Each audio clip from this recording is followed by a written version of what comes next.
Since 2015, Jared Stillman has rocked Nashville sports. That team freaking stinks. And now he's back. The takes are hotter than ever. I mean, let's be honest, he just can't coach. Welcome to Stillman and Company. Stillman and Company, 440 Sports, right here. Again, the @Stillman and Co. YouTube channel. You know where to get in here on this wonderful, wonderful, wonderful Wednesday. It's so great to have you here. It is kind of funny. Again, we are getting up there in subscribers. Yesterday, I was like, hey, we're over 700. And today, I can tell you that, hey, we're over 800. So keep subscribing. Keep doing all of that. Keep liking. Keep everything. Keep do it. Do it. That's what I'm talking about. So again, when it comes to Stillman and Company, keep doing all of the good stuff that we love. Subscribing, liking, telling your friends, commenting. I went on a date like, I don't know, 2 years ago. I can't even remember how long ago it was. And I went on a date with a school teacher who was an elementary school teacher. And she told me that when they were doing typing with all the students, that they would, I guess, record the students typing so they could see who could type and who can't type. And when they were doing that, that she would notice that on almost all the videos, they would say, oh, be sure to like and subscribe, because all these kids wanted to be YouTubers. And I kind of thought, oh my God, where is society going today? And yet here I am. Like and subscribe. Do all of that. That is what I really, really hope that we do. So I want to start today's program on what I think should be the honest and correct Cam Ward conversation, because I did like what I saw from Cam Ward on Sunday against the Denver Broncos. He was poised. The moment wasn't too big for him. The crowd wasn't too big for him. Again, he had everybody around him hurting him. His number one running back dropped the ball. Fumbled the ball. His number one receiver dropped the ball. His head coach had his head up his rear end. That all happened. But all of a sudden, I was kind of shocked at the tenor of the discussion about how Cam played. And I say I was kind of shocked because apparently it wasn't just the fans that anytime Cam threw a decent pass on Twitter, can you believe that, Jared? That I expected. But the national media is actually kind of all in when it comes to Cam Ward and it comes to how Cam Ward performed on Sunday, to the point that I think it's starting to get out of hand. So this is where it started. This was Dan Orlovsky on the Pat McAfee show yesterday, talking about Cam Ward and what he saw on the tape. Here's what Dan Orlovsky said. I was like blown away by his tape. I thought his tape looked awesome, dude. Like he throws Tennessee's got a guy. Like Tennessee's got a guy. Like this guy's talent of throwing a football is off the charts. They win the game if they don't have like 8 drops. I counted for that plays awesome. That's like that reminds me of like Joe Burrow-ish type stuff. The ability for him to thread the needle on some of the throws and just to cut the ball loose with what he's looking at, I was wildly impressed with. I mean, that defense is awesome. And he made some throws that were, I mean, dude, I got drops on 1, 2, 3, 4, 5, 6, 7, 8 drops. 8 drops. If they don't drop the ball, they win. My God. Again, the Twitter film gurus just pants around their ankles for Cam Ward's performance on Sunday. And then I saw one guy on Twitter put out there that he just went over the stats or the analytics or whatever you want to call it, because it wasn't like completions and yards, but it was, X percentage YZ, whatever stat you wanted that said Cam Ward wasn't very good. In fact, said that Cam Ward was total ass on Sunday. And I know that's not true. Just like I think it's ridiculous to hear Orlovsky on television be saying, Tennessee's got a guy. They've got a guy. Louis Riddick. Cam Ward has it. And I am finding myself incredibly frustrated because I watched Cam Ward play on Sunday.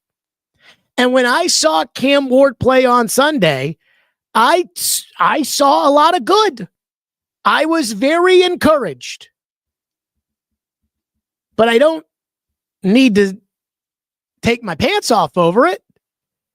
I didn't think his performance was transcendent.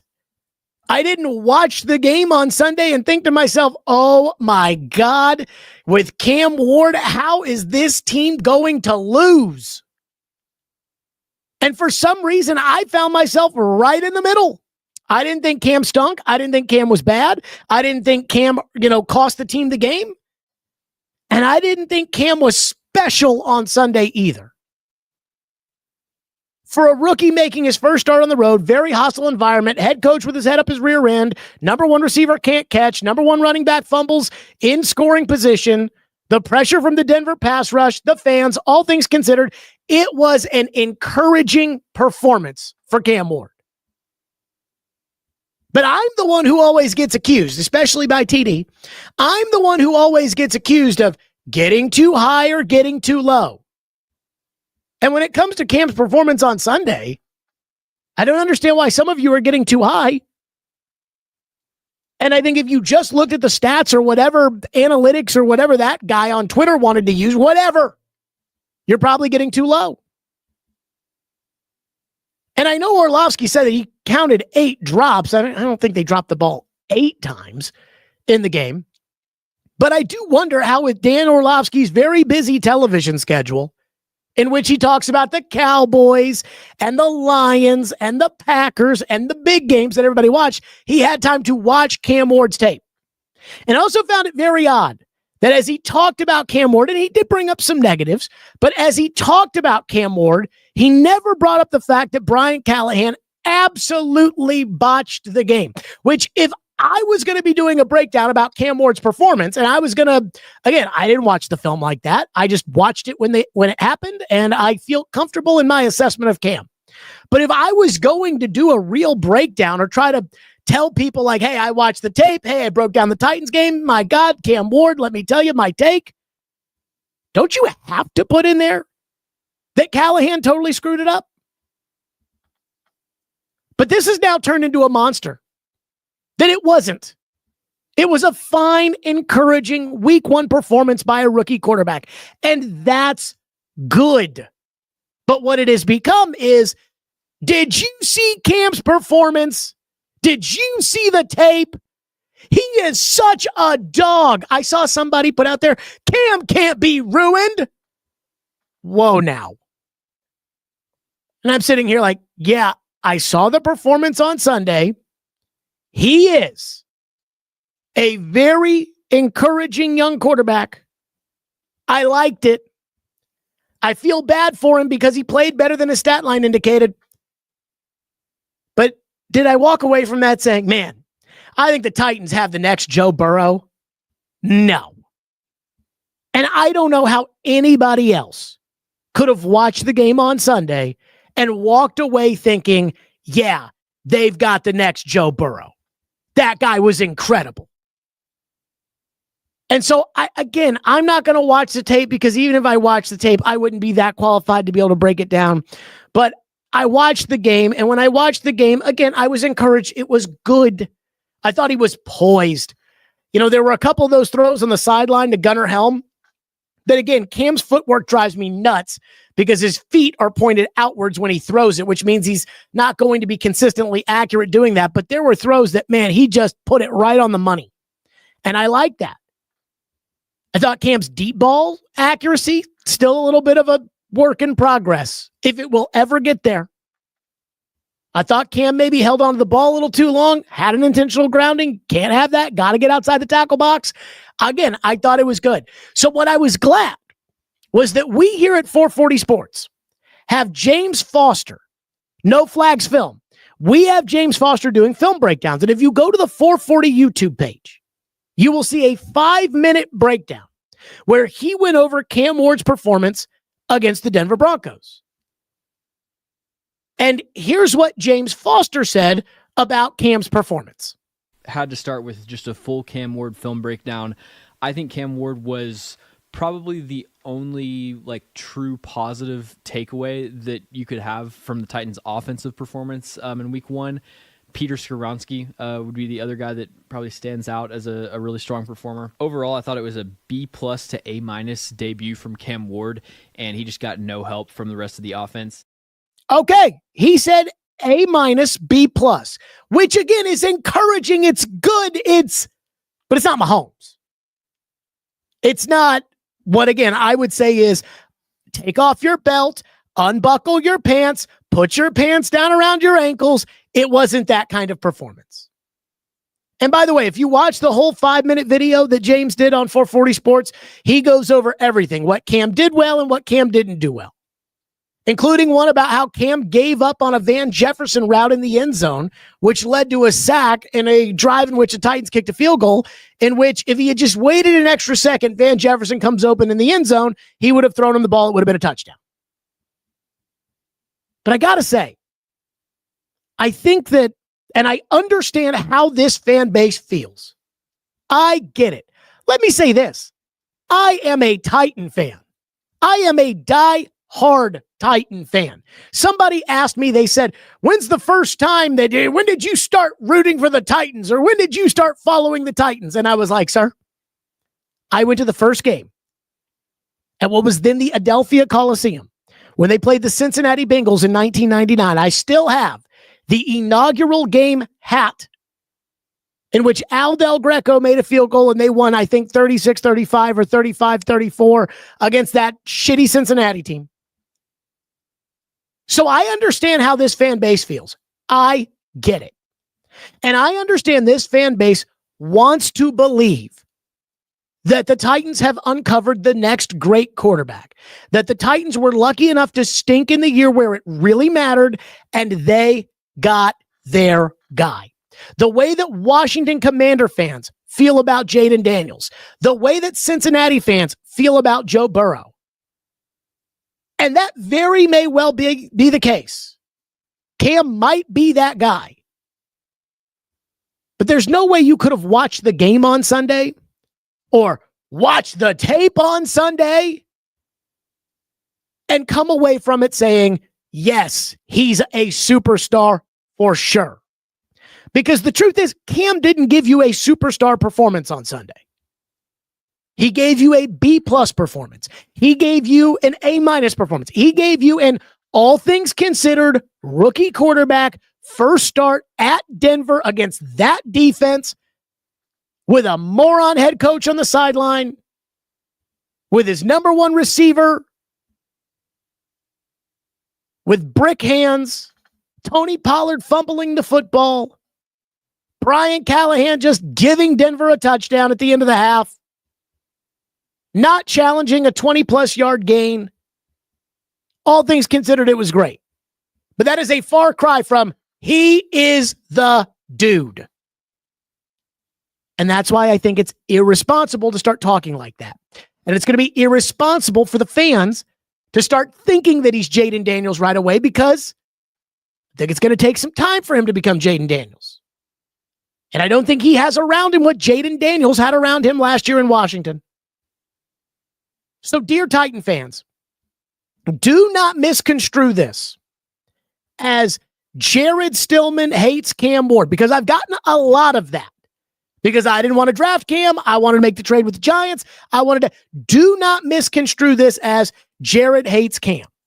Because a lot of people will do that. And I think a lot of people like doing that. And you know what? That's your business. But take it for what it's worth. Don't get too high and think that it was more than what it was on Sunday.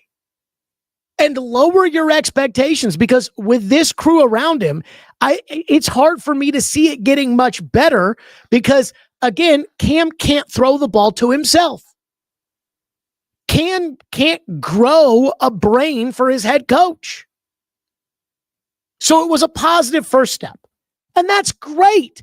And that should be celebrated. But it is not the declaration that the Titans have found their Patrick Mahomes. And there is nothing, by the way, that Cam could have done after one game that would have made me feel that way. You want to know why? Because I don't know about you guys, but I lived through Marcus Mariota's debut. And I lived through Will Levis's debut. By the way, after the Mariota debut, in which no rookie quarterback in their first start had ever been that good, perfect passer rating, 4 touchdowns, beat the shit out of Tampa Bay, I said, oh my God, they found their guy. I said, we have sat here, we have pined for Aaron Rodgers. We have pined for Tom Brady. We had to live through Jake Locker, and we have found our guy. And now when you realize that I said that about Mariota, how silly does that sound? So let's be happy that Cam was impressive. But let's not get too carried away, no matter how much we eventually want Cam Ward to be that guy. So that's the first thing. The second thing is this. There are 2 things that everybody is complaining about that I do think is a problem, but I don't think it's some sort of lose your mind type problems.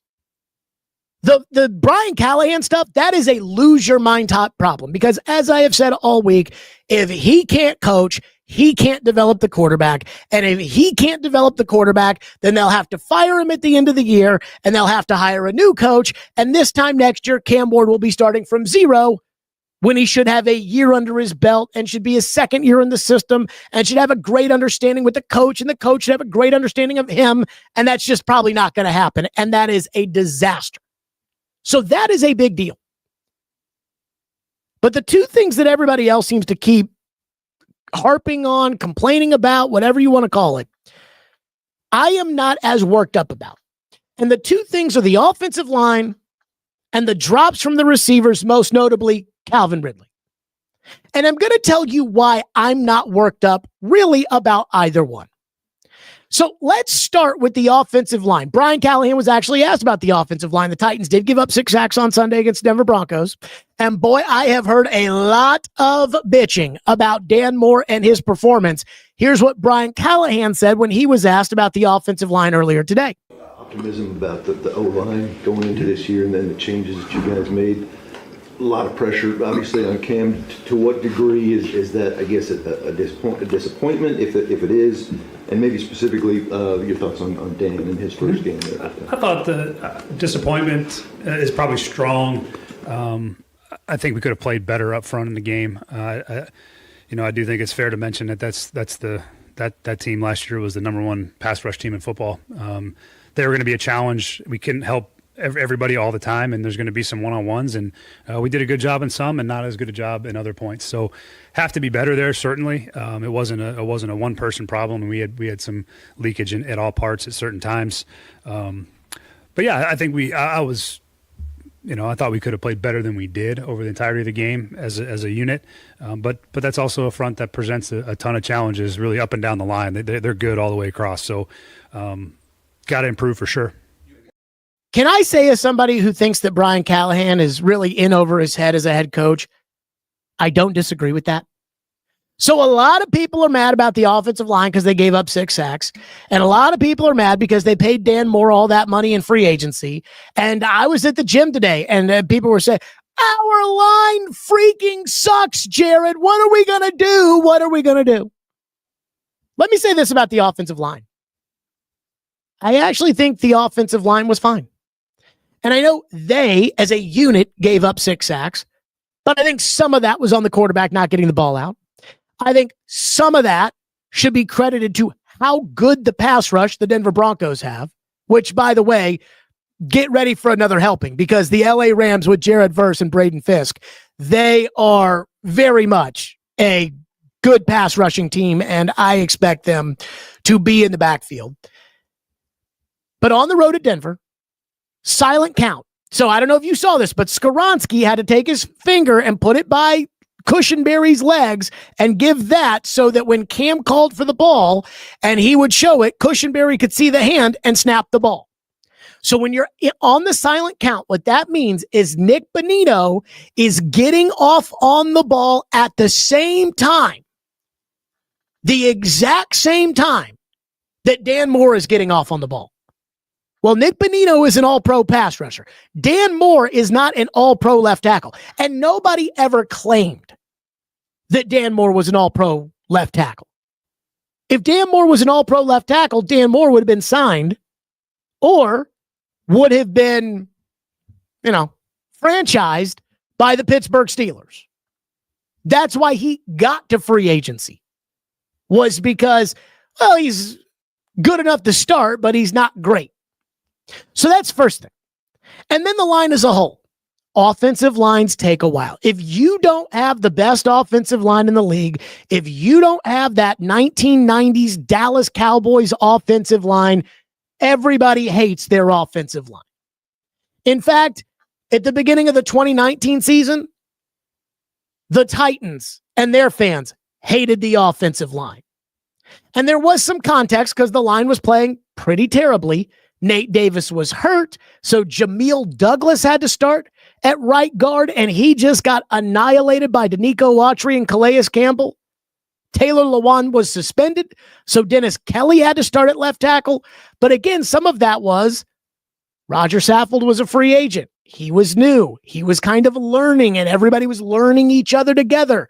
So I thought that was an incredibly tough test on the road at Denver on Sunday. I know they gave up 6 sacks, but a couple of those were on Cam for holding the ball. I mean, Callahan, what the fuck was he thinking on third down, dropping Cam into the end zone? Of course, those pass rushers are going to pin their ears and come after him. So I think that's more on the coach than that is on the offensive line. I actually was impressed with the offensive line, and I think the offensive line is going to be fine this year. Now, if they get behind and they have to throw the ball, which I'm afraid is going to happen, then the other team's going to load up and they're going to come after the quarterback. But this was not a Nicholas Petit-Frere, a.k.a. PT. This was not PT. This was not Andre Dillard. In my opinion, what we saw on Sunday was not the offensive lines of the past. So I actually agree with Callahan when he said, hey, all things considered, I actually thought they played well on the offensive line. I am encouraged by the offensive line. I think they'll get better the more they play together. Yesterday was the first time in a real game. I said yesterday, Sunday. Sunday was the first time in a real game that Dan Moore Jr. played next to Peter Skoronski. It was the first time in any game that Peter Skoronski played next to both Dan Moore and Lloyd Cushenberry. It's the first time Lloyd Cushenberry ever played next to Kevin Zeitler, and it's the first time J.C. Latham ever played next to Kevin Zeitler. Now, if Latham's out, and we'll see the injury report, but if Latham's out and they have that Udoa in there, then that may be a little iffy on Sunday. But as far as just all the crapping on the line and on Dan Moore, that I don't have an issue with.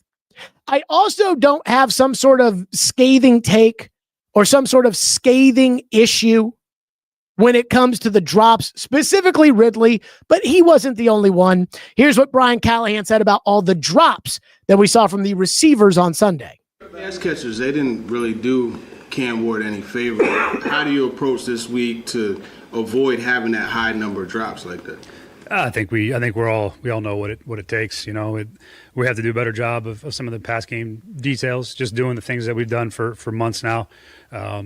And then there's just the act of just making sure we're focusing and concentrating and making the plays when they come to us, and not, trying to make you can't score a touchdown on every single play, and you just got to go execute on a per snap basis. And I know we're going to play better than we did in that game, so I'm looking forward to it. Okay, so right there, Callahan asked about the drops. Well, you just get back at it. He doesn't have an answer. And he doesn't have an answer, not because he doesn't know how to coach, which is true. He doesn't know how to coach. But he doesn't have an answer because there's not an answer. What are they going to do? Hey, Calvin, go get in front of the jugs machine for an extra 20 minutes today. There's really not a lot you can do. Either you catch the ball or you don't catch the ball. When it came to the free agent boards that we did 2 years ago, when Calvin Ridley was a free agent, the one thing I was a little worried about were the drops. And if you go back to Mike Vrabel and Derrick Henry's last game at Nissan Stadium, they played Jacksonville. The Titans had nothing to play for, and Jacksonville was win and you're in. And in that game in the fourth quarter, Trevor Lawrence threw a ball that hit Calvin Ridley square in the hands, and he dropped it, and it would have been a touchdown, and Jacksonville probably would have won the game. But there's nothing they can do about it. There's nothing Callahan can do about it. What are you going to do? Bench Calvin Ridley? There's nothing they can do about it. So all Callahan can say is, hey, that's tough and we got to get back at it. But we feel really good about our receivers. And I think it'll be different this week in the game. And I think it'll be great and blah, blah, blah and everything. That's all he can say because there's nothing they can do about it. Was I discouraged about the drops from Ridley? Hell yeah, I was discouraged. I mean, again, everybody needs to be doing their job around Cam so Cam can worry about doing his job. But there are no repercussions here. People always ask, well, what if this doesn't happen? Or what if that doesn't happen? Or what if this guy does this? Or what if that guy goes out? And sometimes I just look at them and I say, you lose. Like if this happens in a game, if Calvin Ridley can't catch, you lose. You're not going to bench Calvin Ridley. And Floyd used to tell me when he was in New England, Tom Brady would tell these receivers like, hey man, if you drop a ball, I'll go back to you again. You drop it a second time and I will not throw you the ball. Well, what's Cam Ward going to do? Not throw Calvin Ridley the ball? So I think the offensive line, the two things people on top of Callahan's terrible coaching and the anger about the Jeffrey Simmons penalty, which I think is fair. But the two things people keep talking about of like, oh my God, the offensive line and the drops from the receivers, I am not worked up about. Because on one hand, I actually think the offensive line was okay on Sunday, and I think they're going to be much better throughout the course of the year. And two, there's just nothing they can do about the drops. I would say that's a March or an April problem, but it's not as if we thought this team was going to drop the ball too much. So other than them getting in front of the judge machines and saying, all right, throw him a ball, I don't know what they can do. So I want to hit on one more thing here, and then we'll get into your comments in the comments section. But it is something that PK said yesterday. So this was, again, on the 440 Sports Network. This is a football show, Braden Gall and PK. And this is about what I consider to be kind of, at this point, an inevitability. Brian Callahan is not going to be the coach of the Tennessee Titans next year. I mean, if I were a betting market, I would put the odds at minus 450 that Callahan is fired by the end of the season or at the end of the season, or that Brian Callahan will not be the coach of the Tennessee Titans next year. And here's what PK said on a football show yesterday about what that means for the Titans. This, again, was a football show here on the 440 Sports Network. We said this whole season is about Cam Ward's progress. Well, if you do all of this other stuff that makes Cam Ward's progress a tertiary story, you bury yourself. Brian Callahan's going to bury himself. And if he's doing stuff like if he and his team are doing stuff like they did on Sunday in Denver, he's not going to survive.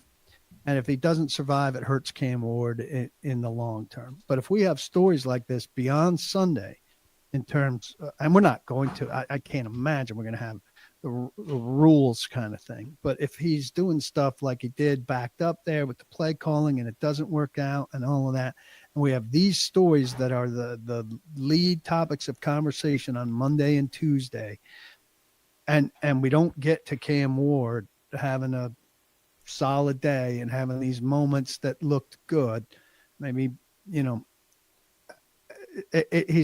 whole thing's going to come crashing down around him. Cam Ward's going to be left standing. It's going to be another coach who's coming in and bringing his own players. That's all going to set everything back. And it's going to be really disappointing. Okay. Paul's right.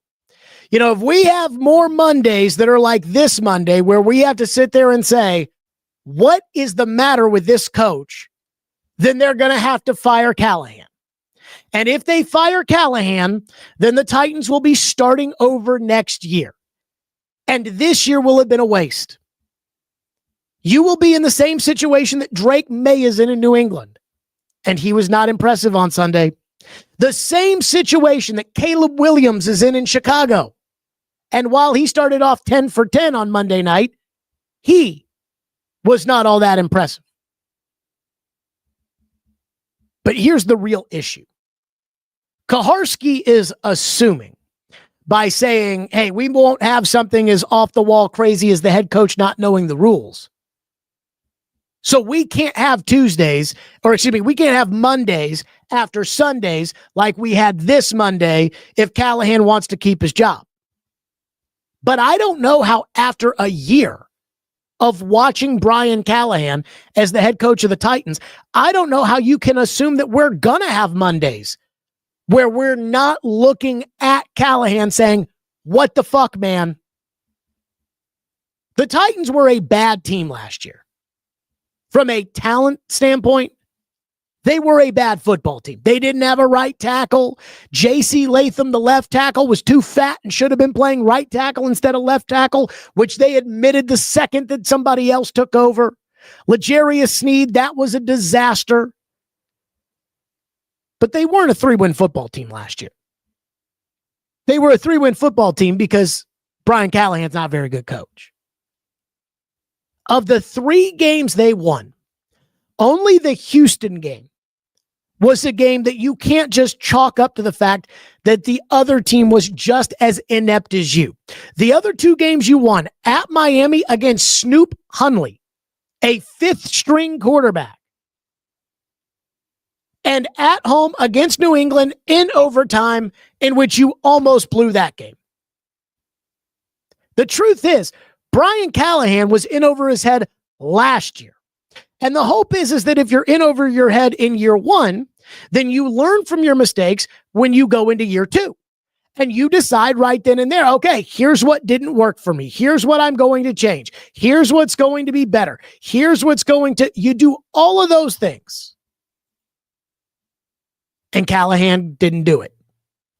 Callahan didn't change his coaching staff outside of the special teams coach.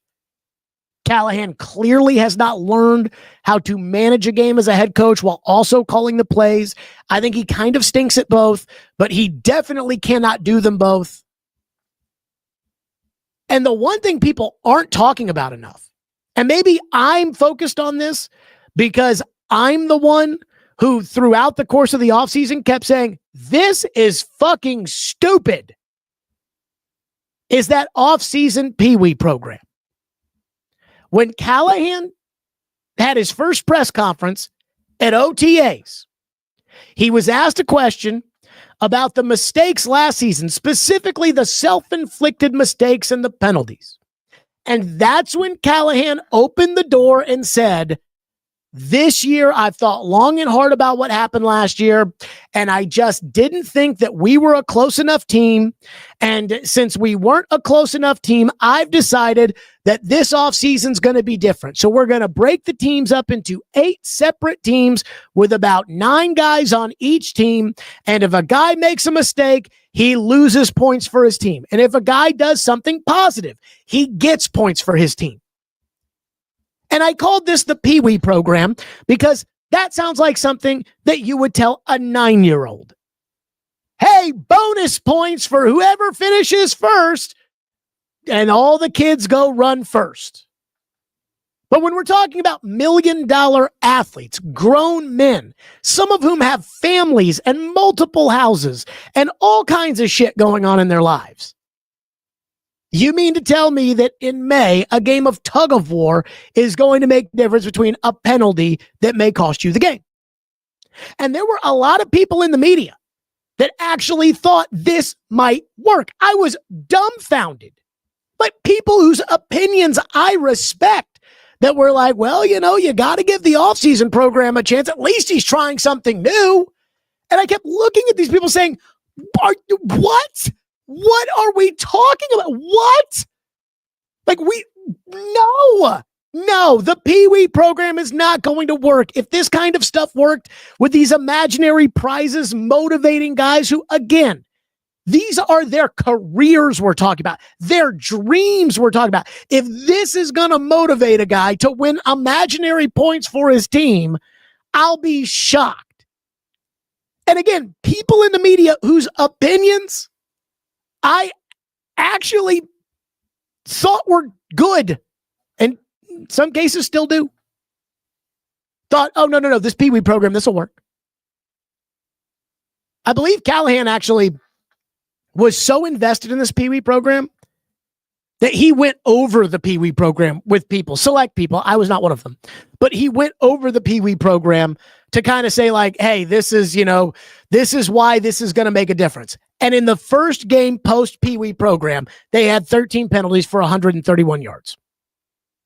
If that shows you that Brian Callahan didn't learn anything from year 1 to year 2, then I can't help you. If you won't acknowledge the reason the Pee Wee program and the penalties has not been such a point of discussion around here is because we spent so much time talking about the other things that Callahan did on Sunday, which proved his incompetence. Because we spent so much time talking about how does a head coach in the National Football League not know the rules? And we spent so much time reacting to what he did at the end of the first half and how he gave Denver a touchdown. That, again, we haven't gone back to the fact that this team was incredibly penalized last season, and Callahan said, we're going to get it under control. And then Callahan didn't get it under control, even though he was staking his career to that stupid Pee Wee program that nobody else does because it doesn't work. So when Paul sits here and says, I can't imagine that we're going to have another situation like the rules situation, I ask yourself this. Over the 2 years that this guy has been the coach, and I'm talking here specifically about Callahan, in the 2 years Callahan has been the coach, what good has he done?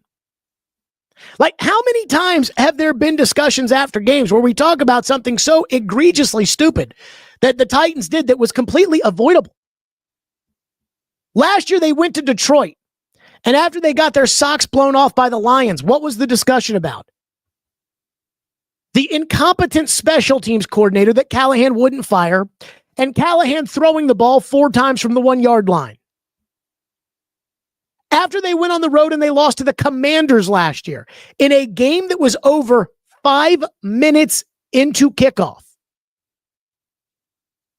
The points of discussion after the game. Jeffrey Simmons said the team was too hungover from their win the week before against Houston. And Jarvis Brownlee Jr. said it was too cold.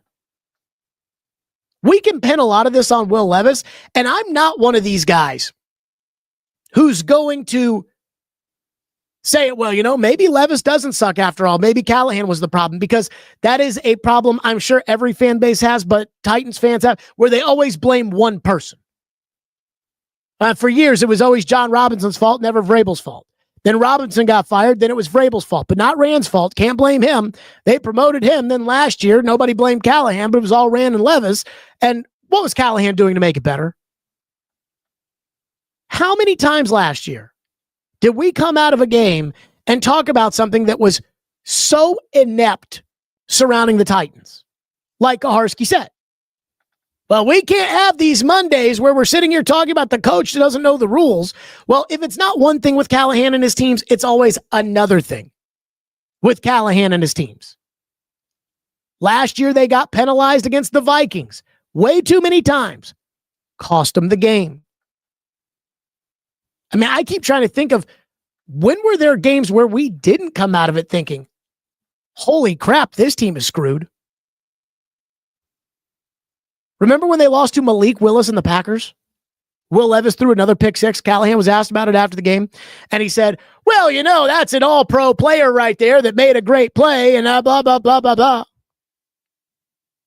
So if you're expecting at this point, 18 games into Brian Callahan's career, if you're expecting Mondays to be different than this past Monday, I'm sorry, I can't help you. Because the reality is Brian Callahan has proven to us he can't coach.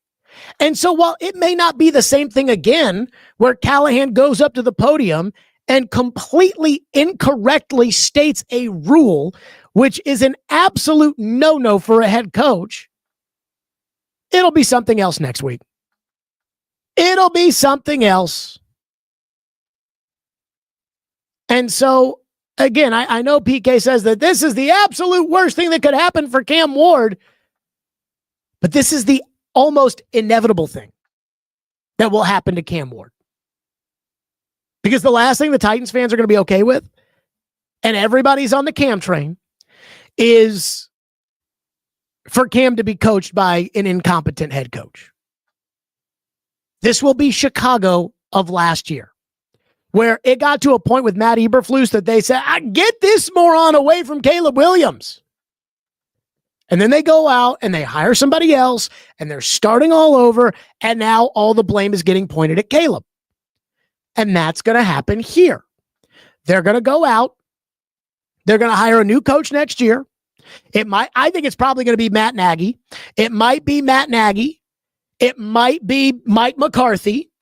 It might be some up-and-coming coordinator. It might be some retread head coach that gets fired. I mean, there's a lot of coaches out there. 7 of them on average are going to get fired this year. Let's say, I'm trying to think of a coach where it would be kind of surprising if they got fired. Let's say Kyle Shanahan has a bad year in San Francisco and he gets fired. They'll go hire him and they'll be starting over again. And then Cam will get the heat next year. And is that the absolute worst thing that could happen? Yes. But that right now is the cards that have been dealt the Titans. And they were decisions that were made by Amy in January to retain Callahan, and the decision to draft Cam because you knew you had a coach on the hot seat when you drafted him, and you knew that, hey, if this is going to go one of two ways. And if this doesn't go the good way, then we're going to have to fire Callahan and Cam's going to have a new coach in year 2. But that's the hole that the Titans have dug for themselves. And the only hope that I have is that either the guy that they hire, that they'll get lucky and hire the right guy next year, just by pure luck, because there won't be any ability for them to pick the right guy. So they'll just have to get lucky and hire the right guy. Or that Cam really is one of those unicorns out there and Cam becomes one of those Joe Burrow, Peyton Manning type quarterbacks who, no matter how shitty you put it around him, he can still ball. Let's get to some of your reaction here on our program today. By the way, before I get to your reaction, and I probably, you know what, I'm going to wait. Because if I get to what I was going to say, the YouTube channel pop off and then I'll lose some of your reaction. And I want to get to your reaction here. But there is something that I got to say that I'm thinking about maybe discussing on tomorrow's show if it is responsible enough for us to be able to talk about. Garrett says, telling me you wouldn't trade Callahan for Shanahan right now? First of all, everybody would trade Callahan for Shanahan. The question is, would you trade Callahan for Stillman right now? That's how bad it is. But what I'm saying is there's going to be 7 coaches that are fired in the NFL this year. Callahan's probably going to be one of them. So that means there are going to be 6 coaches that are going to be out there that are currently employed as head coaches in the NFL. And it's probably not going to be guys that are on the first year of their jobs. So it's going to be somebody who is semi-established, somebody who has had some success in their past because they wouldn't have been at their job as long as they have been. Kevin Stefanski in Cleveland, if he gets let go. And I'd take all those coaches over Callahan. I mean, I'm not trying to be rude, but I really do think, and I haven't done a ranking, but I really do think Brian Callahan's probably the 32nd best coach in the NFL. So anybody who gets fired from any other job is probably going to be better than Brian Callahan because he really may be the worst coach in the league. He doesn't know the rules. He doesn't know the rules. He can't manage the game.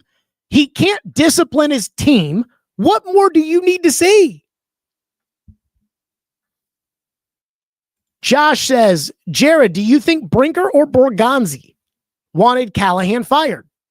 So I got the impression when Mike Borgonzi was hired that he did not know Brian Callahan. The truth is Mike Borgonzi got the job knowing Brian Callahan was going to be the coach this year.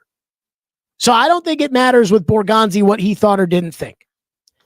I was told by a source, and this is a source who has been very good and is very tight in. And if I told you who this source was, you would say, yep, he knows. He's got a clue. So I'm not going to go into this because I do want to talk about my source here in a second. But he told me last year when Rand got fired that Brinker wanted to fire Callahan and that Amy said no. I don't know how true that is. That was what I was told. And it makes a lot of sense now because Brian Callahan is a really bad head coach. And maybe Chad Brinker saw that. But again, I'm just telling you, when it comes to who's, responsible for what, I don't know. But I do think Brinker wanted Callahan fired and Amy said no, and I don't think Borgonzi had a choice. And that's the other thing when it comes to taking these jobs. I was doing a podcast last year in Minnesota. Actually, somebody who really helped me get this podcast launched, a buddy of mine named Matt Collar, who covers the Vikings. He was doing talk radio, and then he left it because he went to go write a book, and now he's got a show, Purple Insider, and he makes a bunch of money talking Vikings every day. And I went on his show last year before the Titans played the Vikings. And instead of like what I'm sure those shows usually are, which is like a preview show, where they talk about, let's preview the game on Sunday, Titans, Vikings. The Titans were so bad that it really became like a philosophical discussion about how franchises are run, what Minnesota should do with Darnold and JJ, why the Titans are such a shit show, that kind of stuff. And I said, here's what I hate about drafting young quarterbacks with coaches on the hot seat, which is what the Chicago Bears have done with each of their last three quarterbacks. They drafted Trubisky and a year later fired John Fox. They drafted Fields and a year later fired Matt Nagy. They've drafted Caleb and a year later fired Matt Eberflus. What I hate about doing this is that next year, when you fire Callahan, there will be about 12 guys who would fit the mold of this guy could be the next coach of the Titans. Of the 12 guys that would be on the market to be a head coach, 10 of them will give up their right nut to be able to coach the Titans. Because it is one of 32 jobs in the league. The other two will have no interest in the Titans job because they will be such a hot commodity for a better job, a better team. I've always said if the Bengals job comes open, which I don't know if it will or it wouldn't, but if the Bengals job comes open, I think you're going to see Nick Saban. If I were the Bengals, I'd go after Nick Saban. If the Bengals called Nick Saban, I think he'd pick up the phone. If the Titans called Nick Saban's not picking up the phone. So people with options probably won't be interested in the Titans, but most of these guys don't have options. That's why people always want to take the Carolina job or another shithole organization, Indianapolis. Every single one of those guys, every single one of them will say they like Cam Ward, even if they don't. And then they'll get the job, and then if they don't win, it'll be, this wasn't my quarterback. We saw this last year. Callahan said Levis was a big part of why he took the job.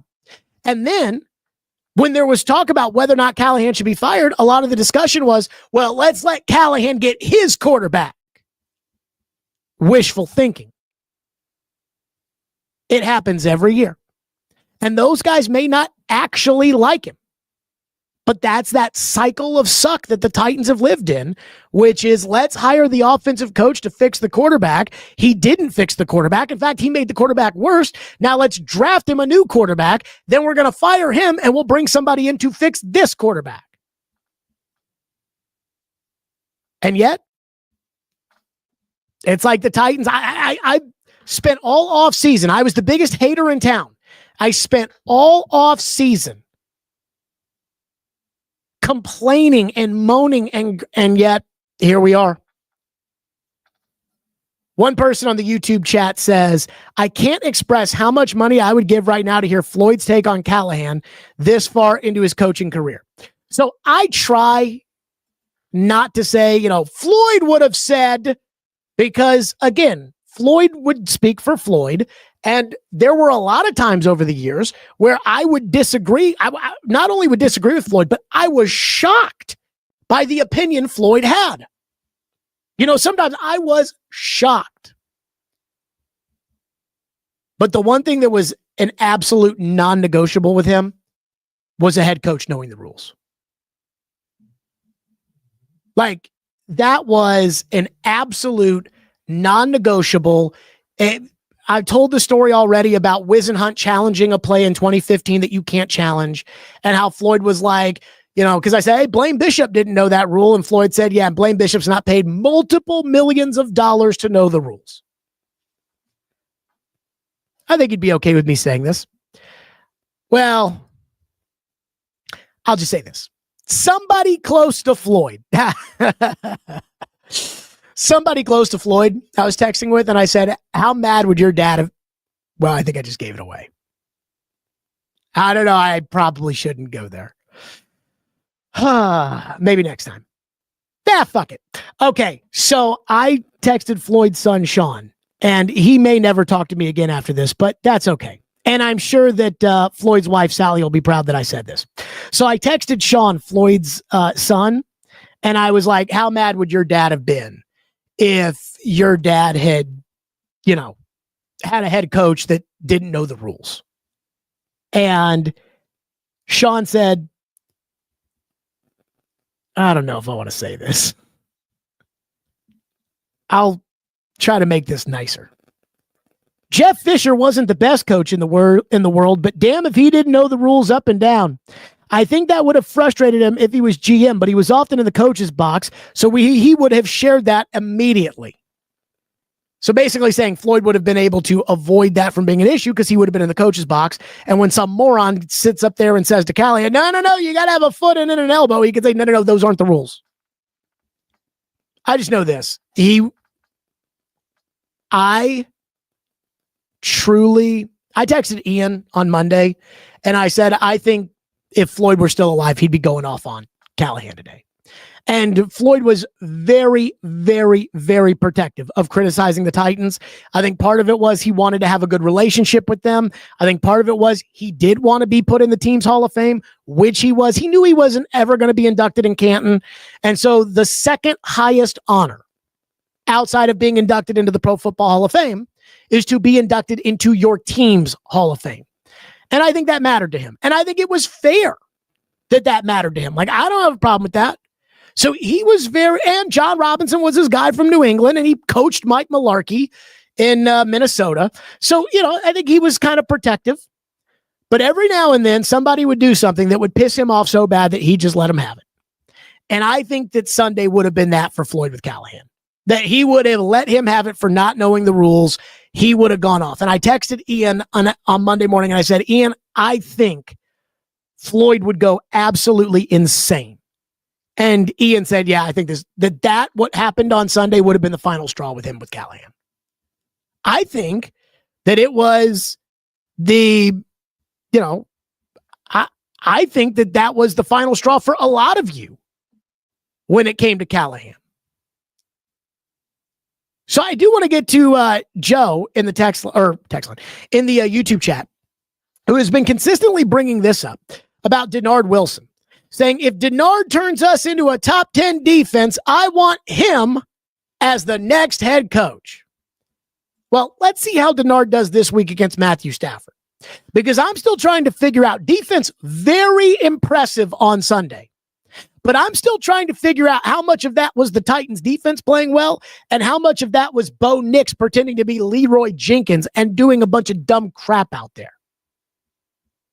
Last year, the Titans defense got off to a good start too. And then they crumbled. Let's see.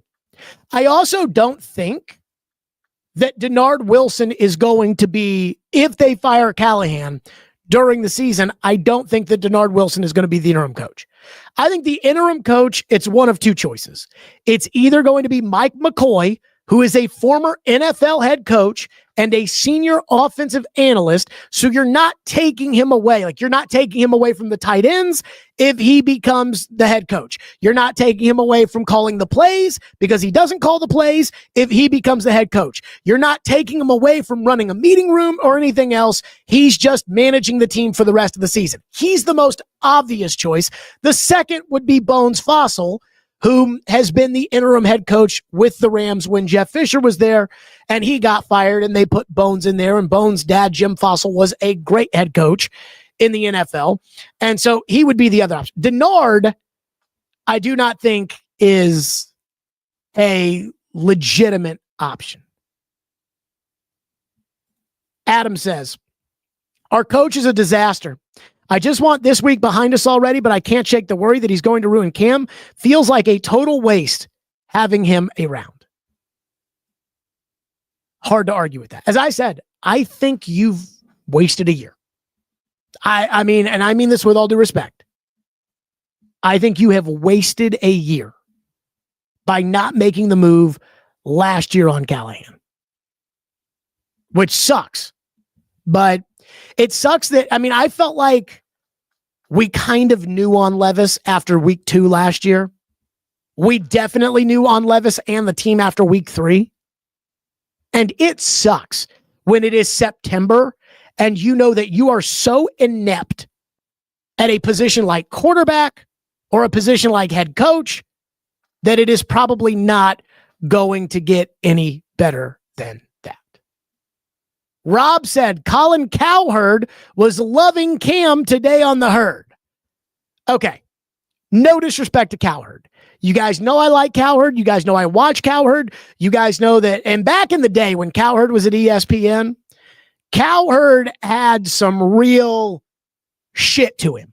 You know, you could tell he was angry. He wasn't as rich as he is now. He was living in Connecticut, not in LA. I mean, he had a real edge to him. And I absolutely loved Cowherd back then. I still like Cowherd, but I mean, the old school Colin, if you go listen to some of his rants, they're still up there on YouTube. He had a rant one time on UVA football when he was at ESPN. I mean, they are all timers. Do you think Colin actually watched the Titans-Broncos game? Do you really think Colin Cowherd watched the game?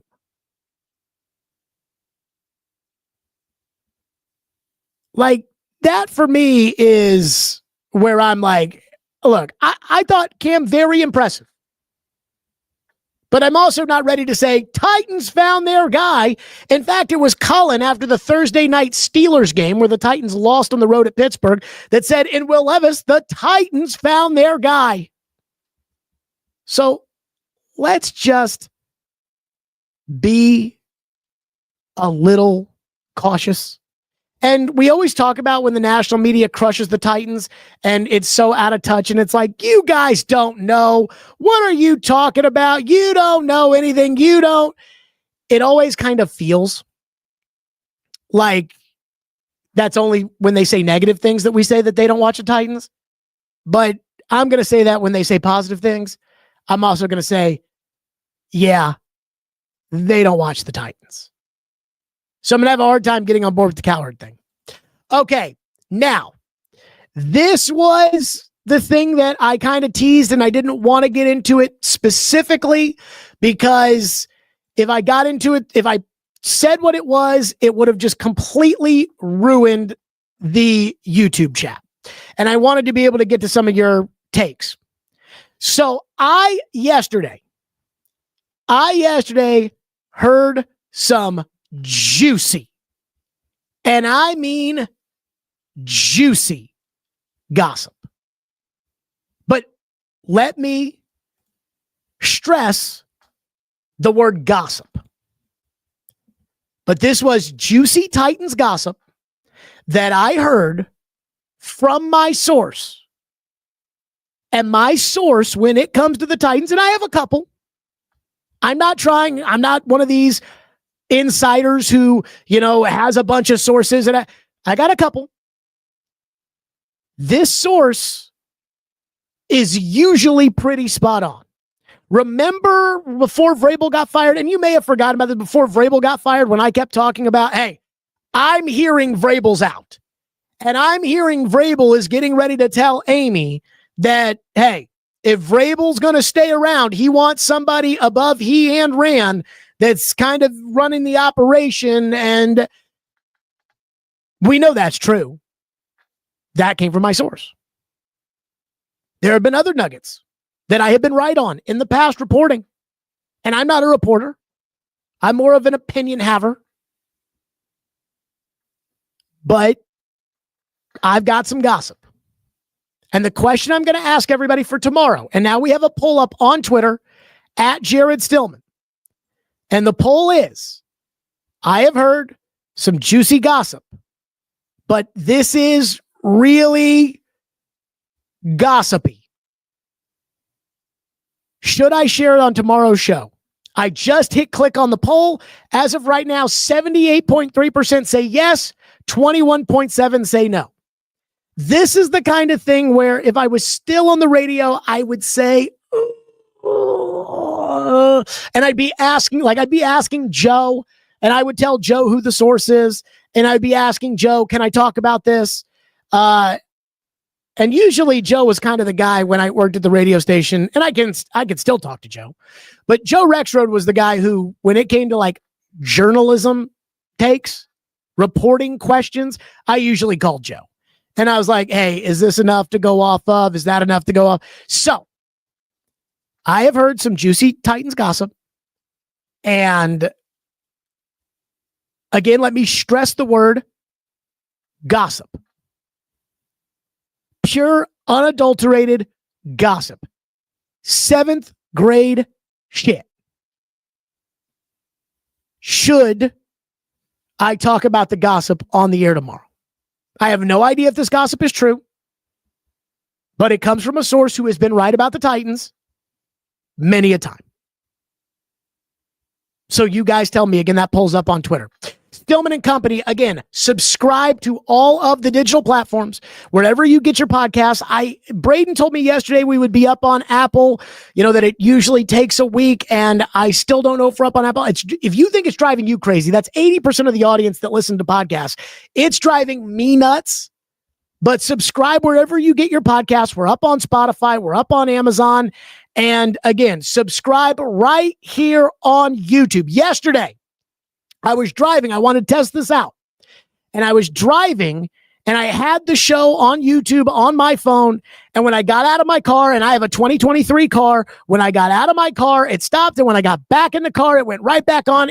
I think it's very easy to operate. Again, subscribe, we're over 800 subscribers. We need to be up over 1,000 by the end of the week. And we may have a really, really good giveaway too for our subscribers. So tell everybody, subscribe, comment, all those things the YouTubers say. Kids, we will see you tomorrow. Stillman and Company right here, 440 Sports and the at Stillman and Co. YouTube page.